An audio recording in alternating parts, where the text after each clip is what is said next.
भारत और पाकिस्तान के बीच आज अहमदाबाद में वर्ल्ड कप खेला जा रहा है, जिसको लेकर कर्नाटक में ऑटो चालकों और मालिकों के संघ ने हुबली में भारतीय क्रिकेट टीम के समर्थन में साईं बाबा मंदिर में पूजा अर्चना की। गुजरात के अहमदाबाद स्थित नरेंद्र मोदी स्टेडियम में आज 12वें मैच में भारत का सामना पाकिस्तान से हो रहा है। इसी के मद्देनजर अहमदाबाद में सुरक्षा व्यवस्था पर पुलिस आयुक्त GS मलिक ने क्या कुछ कहा, सुनिए। अहमदाबाद में एक ऐतिहासिक भारत पाकिस्तान का मैच होने जा रहा है, जिसके लिए पुलिस तरफ से पूरी बंदोबस्त की यहाँ तैयारियां हो गई हैं। पूरा बंदोबस्त लगा दिया गया है। कुल देखें तो सुरक्षा व्यवस्था जो बंदोबस्त की है वो पुलिस स्टेडियम अपने जो नरेंद्र मोदी स्टेडियम यहाँ पर है, उसके अलावा जहाँ वो लोग रह रहे हैं होटल सुपर है, रोड की व्यवस्था है और खास कर से जो संवेदनशील विस्तार है वहां हमने थोड़ा एक्स्ट्रा बंदोबस्त लगाया है। स्टेडियम का अगर हम देखें तो उसमें लगभग 2500 के करीब फोर्स है, लेकिन सभी बंदोबस्त का अगर हम ऐड कर लें जिसमें संवेदनशील होटल्स वगैरह का, तो लगभग 7000 से ज्यादा की पुलिस फोर्स हमने इसमें लगाई है। कौन सी सेंट्रल एजेंसीज? और सेंट्रल एजेंसीज के बारे में हमारे पास रैपिड एक्शन फोर्स की 3 कंपनियां हैं, जिसमें एक कंपनी हमने स्टेडियम पे रखी है, 2 कंपनियां संवेदनशील विस्तार में रखी है। इसके अलावा NDRF और SDRF की भी टीमों हमारे पास है, NSG की भी टीम है। और मैं बताना चाहूंगा कि NDRF की टीम तो कैपेबल होगी कि कोई भी केमिकल, बायोलॉजिकल, रेडियोलॉजिकल और न्यूक्लियर का कोई ऐसा उनको थ्रेट लगता है तो वो डिटेक्ट कर सकते हैं, उसको न्यूट्रलाइज की भी कार्रवाई वो आगे कर सकते हैं।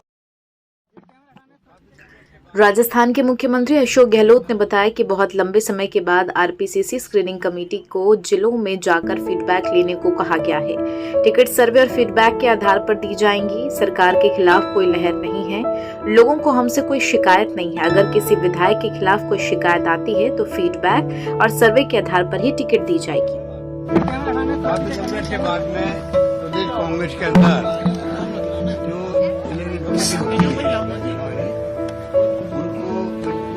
सबको अधिकार दिया गया, तमाम लोग जिलों में गए और जाके फीडबैक लेके आए। वो फीडबैक प्रदेश कांग्रेस अध्यक्ष को सौंप दिया। कल अध्यक्ष जी ने सबको कहा, इसके अलावा भी जब आप जाके आए जिलों में, उसके अलावा क्योंकि आप पीछे मेंबर हैं, जिन सीटों पे देना चाहें आप अपना मत देना चाहें या सलाह देना चाहें, अब आराम से दिल्ली आके दे सकते हैं। कमेटी के मिस्टर गौरव गोगोई जो चेयरमैन, उनको दे सकते हैं, या अध्यक्ष जी ने कहा ना रात को 9 बजे तो मेरे पास भेज दो, तो मैं आपकी वो भावना पहुंचा दूंगा इसके चेयरमैन के पास में। तो इस प्रकार सेंट्रलाइज करके काम हो रहा है, बहुत स्मूथली काम हो रहा है। तो जो रिपोर्ट आई है, सर्वे या फीडबैक आए हैं, उसके आधार प्योरली उसके आधार पर टिकट मिलेंगे, ये मैं कह सकता हूँ। लेकिन सर एक बार एंटी इनकम्बेंसी का लगातार फैक्टर चल रहा है, आपको लगता है कि अधिकतर टिकट ज्यादा मेरी बात कुछ तो बात ज्यादा फैलाई गई है। हाँ।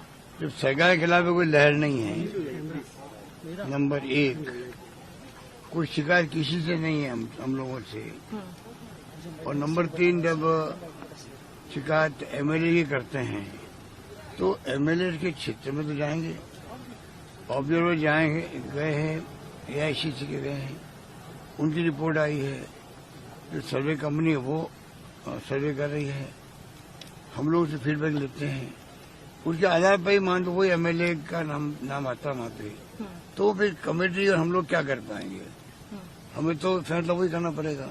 तो डिपेंड करेगा टोटली क्या फीडबैक आता है उसके ऊपर। यानी कि सर्वे के आधार पर और विजिबिलिटी के आधार पर ही आप लोग विजिबिलिटी के आधार पर ही टिकट मिलेंगे सबको, और स्क्रीनिंग कमेटी उसी को प्रायोरिटी देगी। सर आज सीटों पर होगा सर।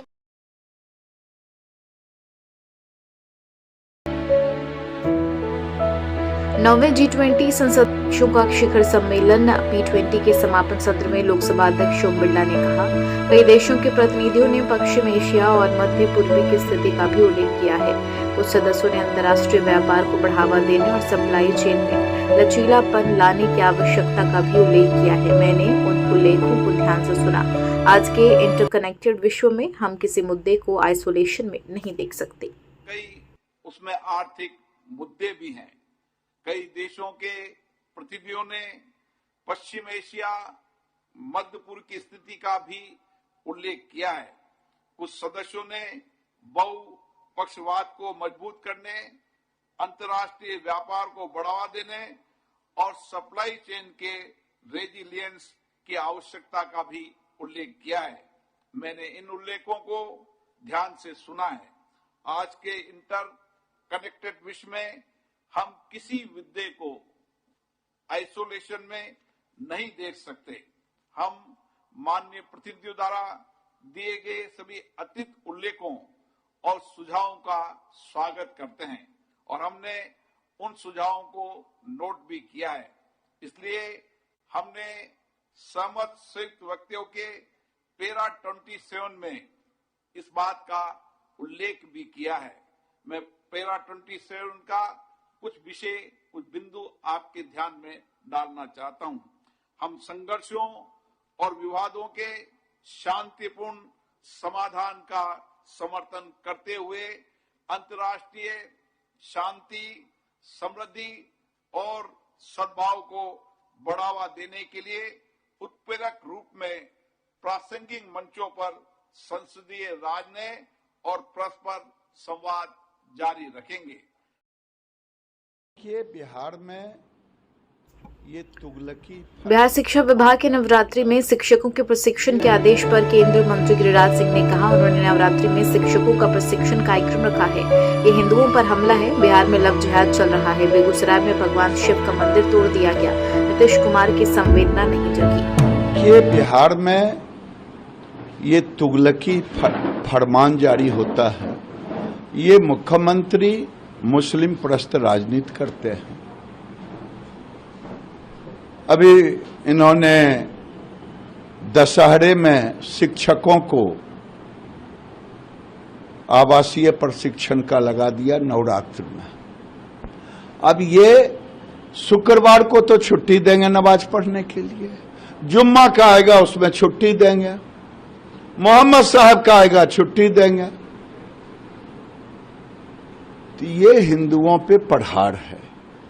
दूसरी बात, आज पूरे बिहार में लव जिहाद चल रहा है। एक तो शिक्षकों का मामला, लव जिहाद चल रहा है। सरकार उल्टे मुसलमानों के बदले जिसका बेटी गायब होती है उसी को फंसा देती है।